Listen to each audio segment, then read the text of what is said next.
All right, I'm here with Steve again, and we're gonna go into how to skyrocket your arm and leg locks. And again, this is really just an illustration. It's not so much about the arm and leg locks, it's an illustration of connection and alignment. And in the video we did on chokes, I was talking about the fact that we wanna have basically three primary criteria when it comes to connection as a way to make our technique much more effective, but for sure, more efficient. And again, number one was alignment, proper alignment, so that we are always in the optimal mechanical orientation to our opponent, specifically in this case as it relates to the joint.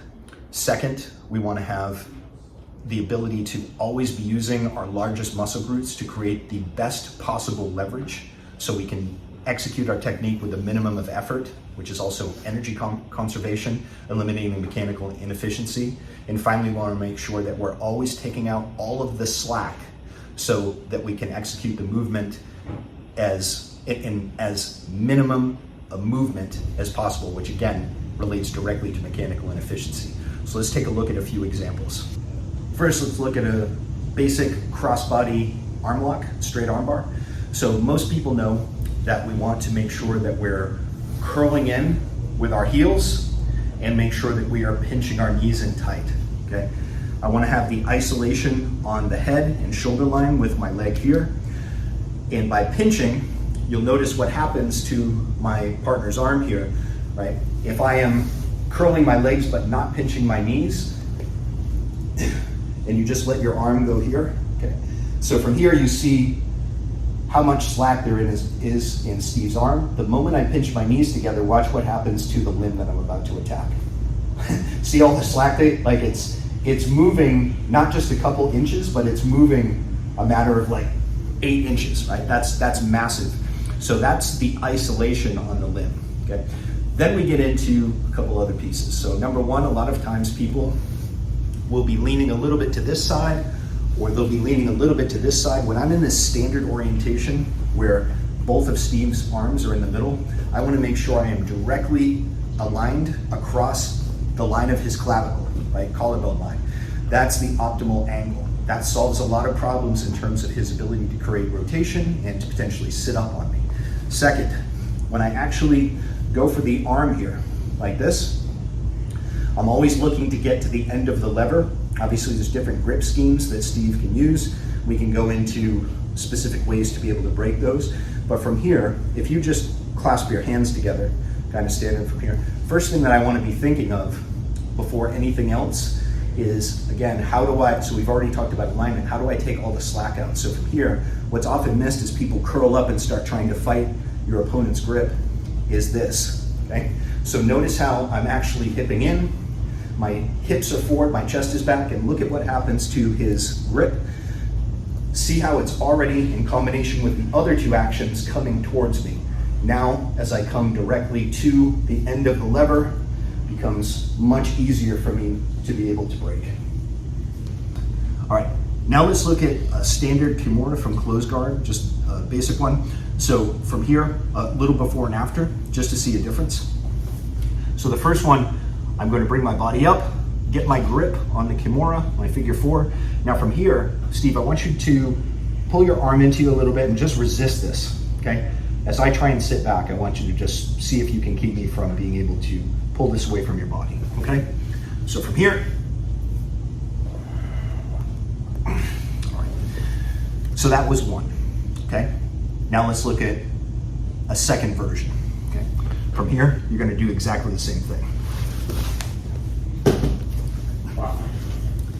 So what was the difference? Very, very subtle, because everybody knows on a Kimura, hopefully, that you should be using your primary movers, right? You're using your back, your hips, your hamstrings against your partner's body, not just trying to use your arm. I want to cement his arm up against my chest, yes. But watch the difference here. Instead of trying to wrap his arm up where his upper arm inserts into the shoulder girdle, that is actually the fulcrum point, not the lever. If I want to create the maximum lever, notice the difference where I'm actually down here, just above his elbow. Now as I bring my chest here and lock up, I take away all the slack with my legs, make sure that he's in a 90-degree angle. And now from here, watch just a slight amount of movement and he's tapping. Changing the leverage significantly just with a few inches of movement in terms of where I'm actually wrapping the arm. All right, one more example. Of course, we have to throw in a leg lock nowadays. So I'm in what's commonly called the double trouble position. So I have the saddle position here, control above Steve's knee, up by the hip on this side, making sure, again, I'm pinching, curling with my leg, very similar to the principles of the armbar control. And then from here, I've been able to actually collect his other leg, right? This is one of the hardest positions to escape from in terms of lower body attacks because I obviously have control over both limbs. Now from here, a lot of people are aware that you can do an ankle lock or an Achilles lock on this leg, but a lot of times when somebody is skilled, that is going to be, so it's very possible to do that, but that's going to be more of the setup to get them to respond to that so that then you can take the heel on this side. What I'm going to do is actually show how to do a slightly different variation of how most people finish on this one, where we don't even really need the heel hook. Okay, so first just making sure that my position is solid. So Steve, can you get rotation out of here? All right, so first you always make sure that your control is solid first. Now what we're gonna look at here is a couple different ways. So sometimes you'll see this rear naked choke version here. So I want you to just see right now how long this takes. Okay, cool. Now from here, coming back in, we'll see how long this one takes.